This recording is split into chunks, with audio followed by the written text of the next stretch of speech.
नमस्कार मित्रांनो, लग्नानंतर होईलच प्रेम या मालिकेच्या 7 मेच्या भागामध्ये आता मित्रांनो हा विजय जो असतो तो परत आता मिथुन काकाच्याकडे येतो आणि म्हणतो, अरे अरे अरे इतके लाचार नका होऊ. कसं आहे ना, या देशमुखांनी रम्याला जसं तिच्या हक्काचं काही मिळू दिलं नाही ना, तसंच तुम्ही पण या घरातलं एक दुर्लक्षित पण इंटरेस्टिंग व्यक्तिमत्व आहात. असो हरकत नाही, पण मी देशमुख नाही आहे, त्यामुळे मी तुला हाडतूड करणार नाही आहे. तर तेव्हा मिथुन काका म्हणतात, नाही ते सुद्धा हडतूड करतच नाहीत, फक्त वहिनी बिझी आहेत ना म्हणून.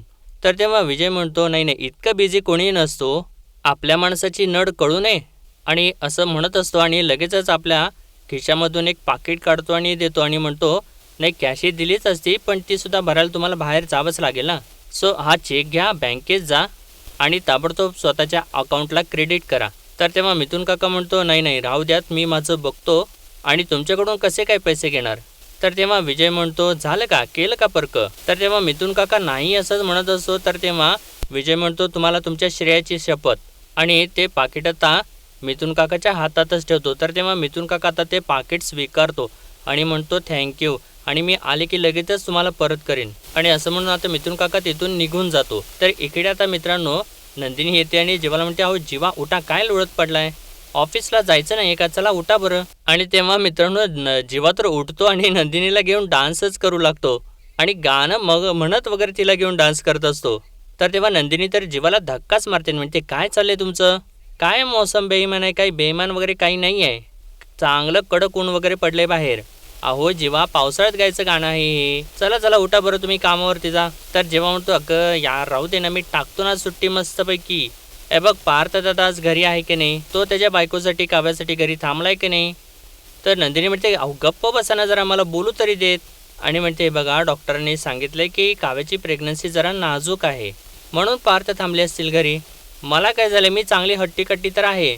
तर तेव्हा जेव्हा म्हणतो, मी ना तुझ्याशी आता कट्टीच घेतो, म्हणजे माझ्या दादाला त्याच्या बायकोसाठी वेळ आहे, पण मला माझ्या बायकोसाठी वेळ नाही आहे असं दाखवून देऊ का मी जगाला. म्हणजे त्याचं बाळ काय म्हणेल की माझ्या बाबाला माझ्यासाठी वेळ आहे, माझा बाबा माझ्यासाठी घरी थांबला, मग माझी लेक काय म्हणणार, माझा बाबा बिझी होता, आता बोल बरं.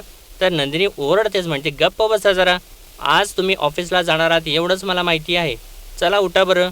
तेव्हा जेव्हा म्हणतो, एक मिनिट मला सांग आज काय स्पेशल आहे. तर तेव्हा नंदिनी म्हणते, अहो असं कसं, तुम्हाला आज पाळणाघराच्या स्पेशल्स द्यायच्या होत्या ना. तर तेव्हा जेव्हा म्हणतो, अरे हो मी तर विसरूनच गेलो होतो, आणि त्यांनी तर मला सध्याच्या त्यांच्या बेबी सिटिंग्सला सुद्धा बोलवलेलं आहे.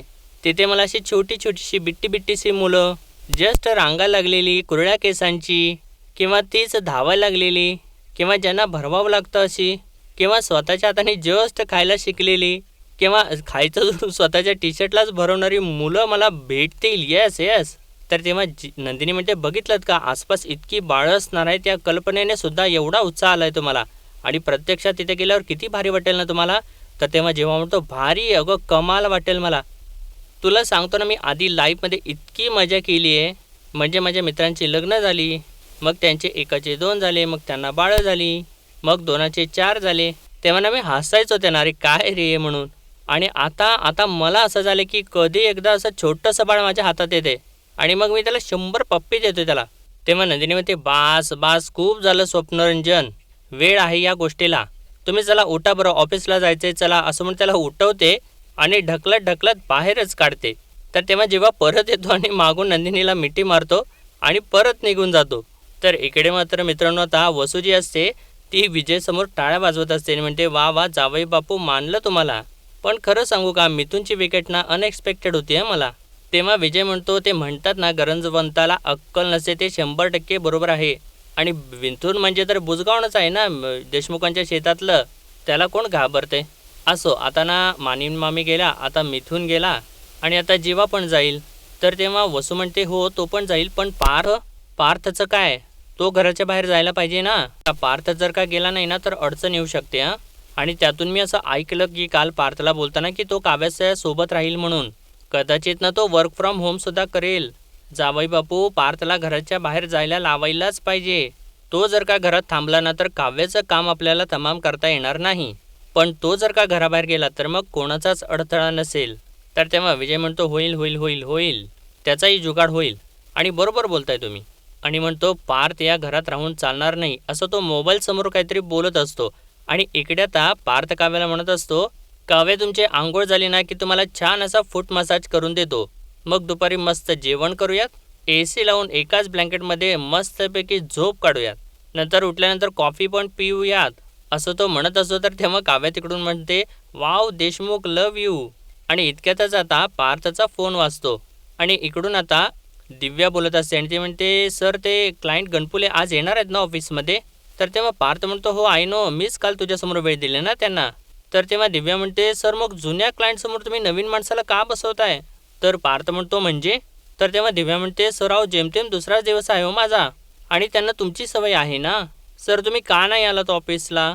सर तुमच्या केबिनकडे बघत बघत केव्हाची वाट पाहते मी की तुम्ही आत्ता याल आत्ता याल.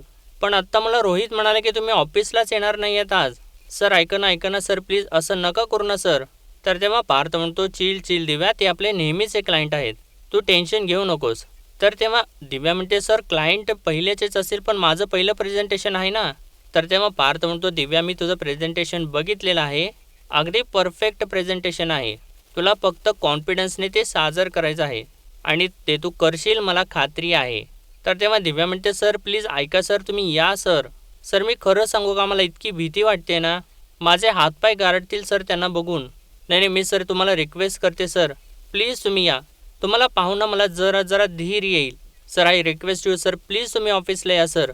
तर तेव्हा पार्थ आता नाईलाज होतो त्याचा आणि म्हणतो, सर ओके ओके ओके येतो मी. तर तेव्हा दिव्या म्हणते, येत आहे सर आणि थँक्यू सो मच सर. तर पार्थ म्हणतो, ओके ओके बाय असं म्हणतो, आता फोन ठेवून देतो. आणि फोन ठेवल्यानंतर म्हणतो, आता या फिसकारणाऱ्या मांजरीला काय सांगू. आणि आता इकडे जेव्हा चाललेला असतो तर तेव्हा नंदिनी त्याला 2 बाटल्या देते. तर तेव्हा जेव्हा म्हणतो, एक आहे 2 बाटल्या पाणी आणि त्यानंतर एका बाटलीचं टोपण उघडून बघतो, त्यात दूध असतं. आणि म्हणतो, अगं ही काय, मी पाळणाघरात ॲडमिशन घ्यायला चाललेलं नाही आहे. तर तेव्हा नंदिनी म्हणते, अहो ताक आहे ते, उन्हाळ्याचे दिवस आहेत ना, मध्ये मध्ये पीत राहा. आणि मित्रांनो बरोबर आता त्याच वेळेला इकडे काव्या पार्थवरती चांगलीच भडकलेली असते आणि म्हणते, आत्ता तुम्ही मला काय म्हणाला होतात, AC लावून एका ब्लँकेटमध्ये सुखाची झोप काढूया, हे करूया त्या करूया, असं म्हणून त्याला फटक्यावरती फटके मारत असते. आणि इकडे बाहेर जेवाला आणि नंदिनीला ते सगळं काही ऐकू येत असतं. तर काव्या म्हणते, आता इकडे तुम्हाला अर्जंट काम आलं ऑफिसमध्ये, इतकं महत्त्वाचं आहे ना, जा मग. तर तेव्हा पार्थ बोलायचा प्रयत्न करत असतो तर काव्या त्याच्यावर जास्तच ओरडते, म्हणजे जा म्हणले ना. तर तेव्हा आता काव्या पार्थ बॅग घेऊनच बाहेर पळत सुटतो. आणि आता पार्थ धावत धावत बाहेर आल्यानंतर हे दोघे तिथंच असतात. तर तेव्हा जेव्हा म्हणतो, अरे काय रे बडे भैया, अरे आज तर बडे बडे बॉम्ब फुटून राहिलेत, काय करून राहिलात बे तुम्ही. तर तेव्हा पार्थ म्हणतो, काय नाही बे, तिकडे दिव्या पॅनिक होऊन राहिली, इकडे काव्या चिडाल्यात, वर्क फ्रॉम होम करतो म्हटलं होतं, आता ऑफिसला जातोय म्हटल्यानंतर चिडल्यात. तर तेव्हा जेव्हा म्हणतो, हो एक तरफ आहे घरवाली आणि एक तरफ ऑफिसवाली. तर पार्थ म्हणतो, अरे घरवाली ऑफिसवाली, अरे ते सांगितलं ना तुला मी, ते पॅनिक झालं आहेत, प्रेझेंटेशन द्यायला घाबरत आहेत आणि मला समोर बघितल्यानंतर धीर येईल असं म्हणाल्या त्या, म्हणून चालू आहे. तर तेव्हा जेव्हा म्हणतो, ओ असं आहे का. तेव्हा पार्थ म्हणतो, तुम्ही दोघेसुद्धा कमी नाही आता. आणि आता मी घरी आल्यानंतर परत काव्याला समजावतो. तर तेव्हा नंदिनी म्हणते, नाही तुम्ही काळजी करू नका, मी बोलेन काव्याशी. तर पार्थ आता जेव्हा म्हणतो, निघायचं का. तर जेव्हा म्हणतो, अरे बोलत काय बसलाय, चल चल असं म्हणून आता हे दोघेसुद्धा तिथून निघून जातात. आणि ते सगळं आता वरून हा विजय मात्र बघत असतो मित्रांनो. आणि त्यानंतर आता नंदिनी काव्याला समजावायला जाते आणि काव्या तर खूप भडकलेली असते, म्हणजे मला नक्की कळत नाही नेमकं बॉस कोण कोणाचा आहे. तिने कॉल केला आणि गेले हे ऑफिसला, आली मोठी. आणि तेव्हा नंदिनी तर हसूच लागते, म्हणते, काव्या देशमुख तुम्हाला कळते का, तुम्ही जेलस होताय. तेव्हा काव्या म्हणते, नाही मी कुठं म्हणलं जेलस वगैरे होते, पण मला एक गोष्ट कळली आहे ताई, नवऱ्याचं बायकोवरती ना ती प्रेग्नेंट होईपर्यंत किंवा ते ॲक्सेप्ट करेपर्यंतच प्रेम असतं. तर तेव्हा नंदिनी म्हणते, हो का, अरे बापरे. तर तेव्हा काव्या म्हणते, हो नंतर नवरे म्हणणार की तुम्ही आणि तुमचं बाळ बघून घ्या काय ते, आम्ही नाही बाबा बघणार. असं म्हटल्यानंतर नंदिनी अजून हसू लागते आणि म्हणते, नाही ग, खूप चांगले आहेत आपले नवरे खरंच. अगं मी बघते ना माझ्या संस्थेत, काय नवरे असतात एक एक इथे. त्या मानाने आपल्या हाताला हिरा लागला, हिरा. आणि हिरा ना प्रत्येकाला हवासा वाटतो, त्यात हिऱ्याचा काय दोष आहे सांग बरं मला. आणि मी म्हणते, जाऊ देत ना दोघांना ऑफिसला, आपल्या दोघींचं काय ठरलेलं आहे, हा प्रेग्नन्सीचा प्रवास आपण दोघी मिळून करणार आहोत. झालं तर मग, तुला मी मला तू, आणि तुझ्यासाठी ना आज मी घरीसुद्धा राहिले. बरं चल मला पटकन सांग, तुला खावंसं वाटतंय, मी छान खायला करते तुझ्यासाठी. तर तेव्हा काव्या म्हणते, किती कामं करणार आहात ताई, एक कंप्लेंट आहे माझी, माझे लाड पुरवण्याच्या नादात ना तू स्वतः हे विसरतेस तुम्हीही प्रेग्नंट आहे. तर तेव्हा नंदिनी म्हणते, मग ठीक आहे गं, पण तुझ्यासाठीच करते ना. आणि मला सांग, मुगाची खिचडी करू का? आपल्या दोघींच्यासाठी. तुला आवडते ना मुगाची खिचडी? तर तेव्हा काव्या म्हणते, हो चालेल. तुझ्या हातची मुगाची खिचडी आणि आपल्या घरचं छान साजूक तूप आणि मग छान सुखाची झोप. आणि थोडं थांबून म्हणते, नाही नाही ताई, तूप पण नको आणि झोप तर चालणारच नाही, अभ्यास पडलाय. आणि म्हणते, नाही नाही काव्या, कॉन्सन्ट्रेट. तर नंदिनी म्हणते, हो हो अगं, अभ्यास पण करशील, पण अभ्यास करता करता थोडासा चेंज आहे म्हणून एक काम करशील, तो आमच्या रूममध्ये बस. तर तेव्हा काव्या म्हणते, हां हां, हे बेस्ट आहे. तर नंदिनी म्हणते, चल चल आता मी पटकन मुगाची खिचडी करते आपल्यासाठी, असं म्हणून ती निघून जाते. तर इकडे आता ही वसू म्हणत असे, वा वा वा, आपलं नशीब ना खरंच आपलं साथ देते. माझं ऐकून मानिनी गुरुजींच्याकडे गेली. तुम्ही मिथुनला पैसे दिले होते त्यामुळे तो घराच्या बाहेर गेला. पार्थला कसला तरी फोन आला होता म्हणून तो लगेच घराच्या बाहेर गेला. आणि आता राहता राहिले ती नंदिनी आणि काव्या. नंदिनी ना काव्याची ढाल आहे, ढाल. जोपर्यंत ती काव्याच्या आजूबाजूला आहे ना, तोपर्यंत ना आपण काव्याच्या केसालाही धक्का लावू शकणार नाही. कळतंय का तुम्हाला विजयराव? आणि आता काहीही झालं ना तरीसुद्धा नंदिनी घराच्या बाहेर गेलीच पाहिजे. विजयराव काहीतरी करा. ती नंदिनी घराच्या बाहेर कशी जाईल ते बघा. आणि काय कराल ते मला माहीत नाही, पण करा काहीतरी. आणि तेव्हा विजय तर उठतो आणि नाचायला सुरुवात करतो. आणि त्याच वेळेला इकडे मित्रांनो आता नंदिनीचा फोन वाजतो. आणि तेव्हा नंदिनीला रेखाताईचा फोन आलेला असतो. आणि ती सांगत असते, हॅलो नंदिनी, इथे ना कोणीतरी लोकल नेता आलेला आहे. त्यांच्या माणसांनी ना खूप मोठमोठ्याने गाणी लावलेली आहेत. नंदिनी तू येऊ शकतेस का लवकर इकडे, प्लीज प्लीज. तर तेव्हा नंदिनी म्हणते, हो हो मी येते, 15 मिनिटात पोहोचते. मी बघते ती कोण लोक आहेत ते. आणि म्हणते, तुम्ही काळजी करू नका. आणि तेव्हा काव्यासुद्धा तिथं आलेली असते आणि तिनेसुद्धा ते सगळं काही ऐकलेलं असतं. आणि ती म्हणते, ताई मी सगळं काही ऐकलेलं आहे, तू इथली काही काळजी करू नकोस, तिकडे तुझी जास्त गरज आहे. आणि विचारते, मी पण येऊ का तुझ्यासोबत? अगं आपण 2 बहिणी मिळून बँड वाजू ना त्यांचा. तर तेव्हा नंदिनी म्हणते, नाही नाही, तू घरातच थांबणार आहेस, घर सेफ आहे तुझ्यासाठी, तू कुठेसुद्धा जायचं नाही आहेस, कळलंय? आणि मी ही गेले आणि ही आले. आणि म्हणते, सगळ्यात महत्त्वाचं कुकर झालाय, खिचडी झालेली आहे, खिचडी गार झाली तर खाशील ना? तेव्हा काव्य म्हणते, हो. आणि म्हणते, ऐक ना, मी थोडा वेळ बसून तुमच्याच खोलीत बसून अभ्यास करेन आणि वाटलंच तर तिथेच झोपेन, चालेल का? तर तेव्हा नंदिनी म्हणते, अजिबात नाही चालणार. अगं काही काय विचारतेस, मस्त झोप काढ, मी येते. तेव्हा काव्या म्हणते, पण काही लागलं तर मला फोन करायचा, कळलं का नंदिनी मॅडम? तेव्हा नंदिनी म्हणते, हो करणार आणि काळजी घे, असं सांगून ती आता तिथून निघून जाते. तर तेव्हाच आता इकडे वसू विजयला म्हणते, विजयराव मांडलं बरं का तुम्हाला, मांडलं. एक एक करून काव्याच्या भोवतीची सगळी सुरक्षा कवचं तुम्ही वेगळी केलीत. तर तेव्हा विजय म्हणतो, ऑफकोर्स खूप अगोदरपासूनचा प्लॅन आहे तो. तर तेव्हा वसू म्हणते, आता काव्या या घरामध्ये एकटी आहे, नाही म्हणजे आपण दोघं आहोत, पण काव्याच्या अवतीभोवतीची माणसं नाही आहेत ना, त्यामुळे ती एकटी. आणि आता आपण काव्याच्या बरोबर काहीही करू शकतो. आणि कसं आहे, हे आपण केलं याचा कोणाला संशयसुद्धा येणार नाही. आणि म्हणते, नाही नाही, तिला त्रास सुरू झाल्यानंतर तिने मदतीसाठी कोणालाही फोन करता कामा नये. तेव्हा विजय म्हणतो, नाही करू शकणार. तर तेव्हा वसू विचारते, कसं? तर तेव्हा विजय म्हणतो, फोन लागणारच नाही आणि कळेलच तुम्हाला. आणि म्हणतो, रम्याच्या कानाखाली वाजवली होती ना तिने, आता काव्याला कसा तडपडतो ना बघाच तुम्ही.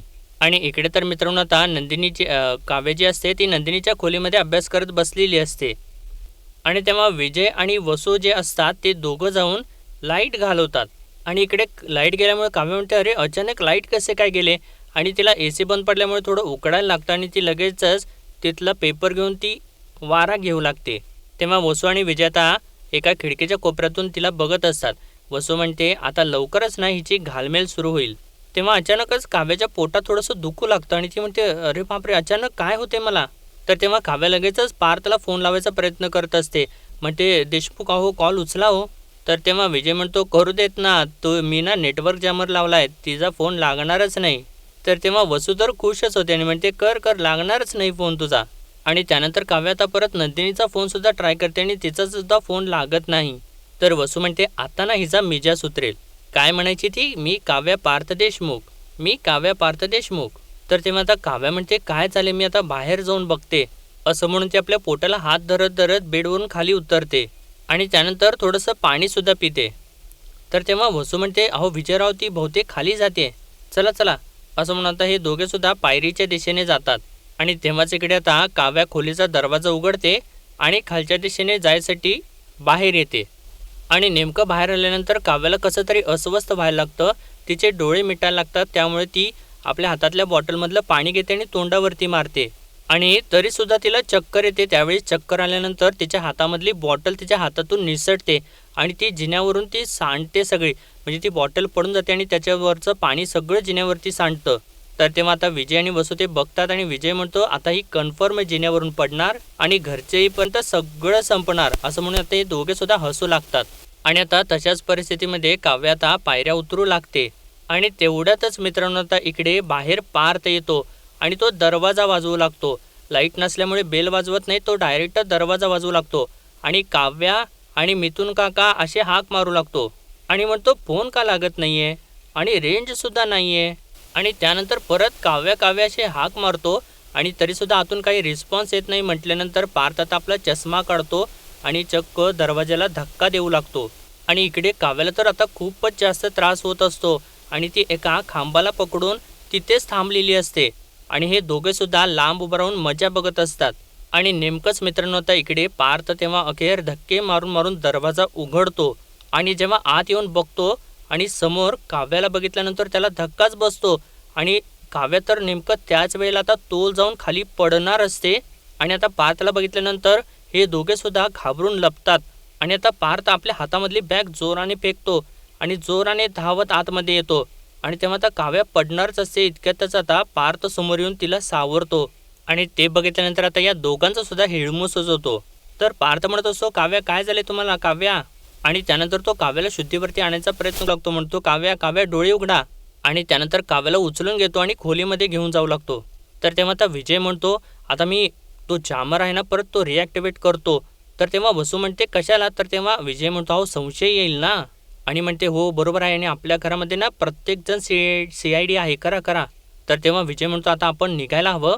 तर तेव्हा वसू विचारते का. तर तेव्हा विजय म्हणतो अहो आपण दोघंच जर घरामध्ये सापडलो ना तर वाट लागेल. तर तेव्हा वसू म्हणते हो हो. तर विजय म्हणतो तुम्ही एक काम करा गाडीची चावी घेऊन या, मी लाईट स्विच ऑन करून येतो असं म्हणून आता हे दोघे सुद्धा तिथून सटकतात. तर इकडे आता पार्थ काव्याला बेडवरती झोपवतो आणि तिच्या तोंडावरती पाणी मारत असतो. तर तेव्हा आता काव्या शुद्धीवरती येते आणि पार्थला समोर बघितल्यानंतर तिला थोडंसं बरं वाटतं. तर तेव्हा पार्थ विचारतो तुम्ही बऱ्या आहात ना. तर काव्या विचारते अहो तुम्ही कधी आलात. तर पार्थ सांगतो मी आत्ताच आलो आणि म्हणतो नंदिनीचा फोन आला होता त्यावरून मला कळालं की नंदिनीसुद्धा घरात नाही आहेत. मला राहवलं मी आलो आणि तेव्हा दरवाजा कोणी उघडत नव्हतं. मग मी खूप वेळ वाजवला, शेवटी मग मला दरवाजा तोडावा लागला आणि आत येऊन बघतो तर तुम्ही पडणार होतात काव्या. तर तेव्हा काव्या म्हणते तुम्ही आलात ना आता बरं वाटतंय मला. तर पार्थ म्हणतो तुम्हाला काही झालं असतं तर काय केलं असतं मी. आणि असं बोलत असताना मित्रांनो पार्थच्या डोळ्यामधून पाणी येऊ लागतं. तर काव्य म्हणते रडताय कसले वेडे आहात का तुम्ही. ठीक आहे मी. तर तेव्हा पार्थ म्हणतो तुम्ही आराम करा, मी लिंबू सरबत घेऊन येतो आणि डॉक्टरांना सुद्धा फोन करतो असं म्हणून तिला आता आराम करायला सांगतो आणि इकडे बाहेर निघून येतो. तर त्यानंतर इकडे मित्रांनो आता मानिनी आणि जीवा आणि मिथुन काकासुद्धा आलेले असतात आणि मानिनी तर खूप रडत असते. तर तेव्हा जीवा तिला सावरत असतो, म्हणतो अगं आई रडू नकोस ना प्लीज, शांत हो ना प्लीज शांत हो. तर तेव्हा मानिनी रडत रडत बोलत असते आणि म्हणते आता कळलं का तुम्हाला मला सारखी का भीती वाटत असते ते, का मी एवढी काळजी करते ते. तू मला सांग पार्थ जर वेळेवरती आला नसता तर काय झालं असतं. उगाच नाही मला अशी घाणेरडी स्वप्न पडतायत. तर तेव्हा जीवा विचारतो कसली स्वप्न. तर मानिनी म्हणते काय सांगू तुला, सारखी ना मला अशी एक बाहुली आहे, बाहुलीवरून गाडीच काय गेली, बाहुली जिन्यावरून खाली काय पडली, खूप खूप घाणेरडी स्वप्न पडतायत आणि ना नुसता विचार केला तरी अंगावरून शहारा येतो असं म्हणून ती जास्तच रडत असते. तर तेव्हा जीवा म्हणतो ठीक आहे तू जरा शांत हो असं तो बोलत असतो आणि तेव्हा पार्थसुद्धा तिथे येतो. तर मानिनी लगेचच पार्थला विचारते कशी आहे काव्या. तर तेव्हा पार्थ म्हणतो काव्या ठीक आहेत आराम करताय, तू रडायचं बंद कर बरं. तर तेव्हा नंदिनीसुद्धा तिथं आलेली असते आणि म्हणते आई मी डॉक्टरांशी बोलले आहे, तर त्यांनी एक औषध दिलं, ते सुद्धा मी त्यांना तिला दिले, जरा झोप लागली ना की बरं वाटेल तिला. तर पार्थसुद्धा परत सांगतो खरंच बऱ्या आहेत त्या. तर तेव्हा मानिनी म्हणते नाही मी जाऊन भेटून येते तिला. तर तेव्हा जीवा आणि पार्थ दोघंसुद्धा तिला थांबवतात. तेव्हा नंदिनी म्हणते अहो आई जस्ट डोळा लागला तिचा, तुम्ही नंतर भेटा ना तिला. तेव्हा मानिनी म्हणते बरं ठीक आहे, ती उठली की मग जाते मी. आणि म्हणते मला एक गोष्ट कळत नाही आहे की एवढं माणसाने भरलेलं घर आपलं अचानक सगळेच कसे गायब झाले.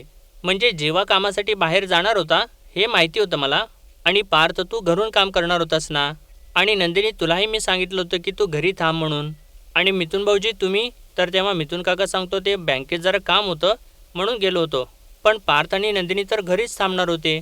तेव्हा पार्थ सांगतो अगं घरातूनच काम करणार होतो मी, पण ते आपले नेहमीचे क्लायंट येणार होते आणि प्रेझेंटेशन होतं. सो दिव्याचा फोन आला होता आणि ती पॅनिक झाली होती, त्यामुळे मला जावं लागलं. आय एम सॉरी, पण नंदिनी या होत्या ना घरात? तेव्हा नंदिनीसुद्धा म्हणते, हो बरोबर बोलतायत पार्थ, पण आईना मला अचानक रेखाताईंचा फोन आला आणि मला म्हणाले की खूप मोठा प्रॉब्लेम झाला आहे तिथे, त्यामुळे नाईलाजाने मला जावंच लागलं. मला वाटलं होतं की तासाभरात काम संपेल, पण मलासुद्धा नाही येता आलं.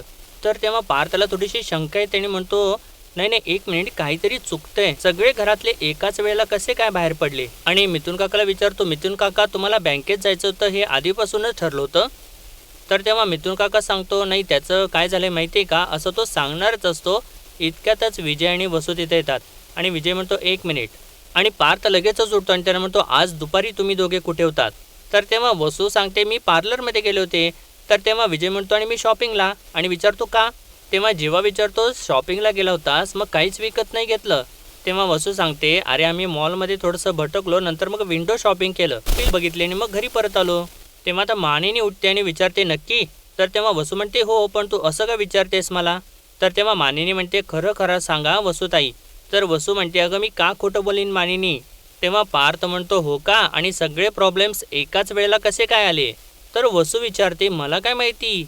तर पार्थ म्हणतो, मिथुन काकाला बँकेत जावं लागलं, नंदिनीला फोन आला, मला ऑफिसला जावं लागलं आणि घरातले लाईट्स अचानक गेले. तर नंदिनी सांगते, मला आणि पार्थला काव्याने 4 ते 5 वेळेला कॉल करायचा प्रयत्न केला. तिच्या कॉल लॉगमध्ये दिसतंय तिने कॉल केल्याचं, पण आम्हाला तर एकही कॉल आला नाही. असं कसं काय झालं वसू आत्या? तर विजय आता मध्येच बोलतो, म्हणतो, एक मिनिट, एक तर आम्ही तुमच्या समोर घरात शिरतोय, मग आम्हाला काय माहिती काय झालं? म्हणजे मला वाटलं होतं पार्थ नंदिनी तुम्ही तरी सेन्सिबल आहात आणि तुम्ही असले सेन्सलेस आणि बेसलेस आरोप करताय आमच्यावर. तर पार्थ आता ओरडतो, म्हणतो, माइंड युअर लँग्वेज. तर तेव्हा विजय म्हणतो, ओ नंदिनी वहिनी, पार्थ, माझा असा समज होता की तुम्ही तरी या घरातले समंजस सदस्य आहात, त्यामुळे असे बिनबुडाचे आरोप आमच्यावर करणं हे तुम्हाला आणि या घराला शोभा देतं का? आणि म्हणतो, ओके लँग्वेज ओके. आणि तो असं बोलत असताना मित्रांनो, तर हे सगळेजण तर आत्ता गप्प बसलेले असतात आणि आजचा भाग इथे संपतो आणि पुढील भागामध्ये आपण पाहणार आहोत. विजय तर आता पार्थला चांगलंच भडकवतो आणि त्याच्यावरती ओरडून बोलत असतो, अरे तुला काय आता वेगळं सांगायला हवं का रे? किती वेळा तेच बोलतो आणि मला किती वेळा तेच बोलायला लावतो? असं तो ओरडून बोलत असतो. तर तेव्हा पार्थ तर रागारागाने जातो, त्याच्या अंगावरती त्याची कॉलरच पकडतो आणि दोघंजण परत जोरजोराने भांडू लागतात आणि पार्थ तर त्याच्यावरती जाम चिडलेला असतो. आणि तेव्हा आता त्या दोघांना सोडवण्यासाठी सगळेजण आता पुढे येतात. आणि त्यानंतर आता रात्री विजय स्वयंपाकघरामध्ये काहीतरी करत असतो आणि तो स्वयंपाकमध्ये काहीतरी करत असताना गाणं गुणगुणत असतो, आवाज वाढव डीजे तुला. आणि असं तो बोलत असताना नंदिनी तिथं येते आणि म्हणते, आई शपथ, आज बरोबर आनंद निवासच्या समोर हेच गाणं वाजत होतं. आणि नंदिनीने बरोबर आता विजयला पकडलेलं असतं आणि विजयला तर ते ऐकल्यानंतर धक्काच बसतो. तर नंदिनी आता विजयच्या समोर येते आणि म्हणते, इतका मोठा आवाज होता त्या गाण्याचा की आम्ही सगळे हैराण झालो. By the way, exact same गाणं कसं काय गुणगुणतोयस तू? असं डायरेक्ट मित्रांनो आता नंदिनी आरेतुरेवरतीच येते विजयला. आणि ते नंदिनी असं बोलत असताना विजयला तर चांगला धक्काच बसत असतो. तर मित्रांनो, आजच्यापुरतं एवढंच आणि भेटूया परत उद्याच्या भागामध्ये. तोपर्यंत आपल्या व्हिडिओला लाईक, शेअर आणि सबस्क्राईब नक्कीच करा. धन्यवाद.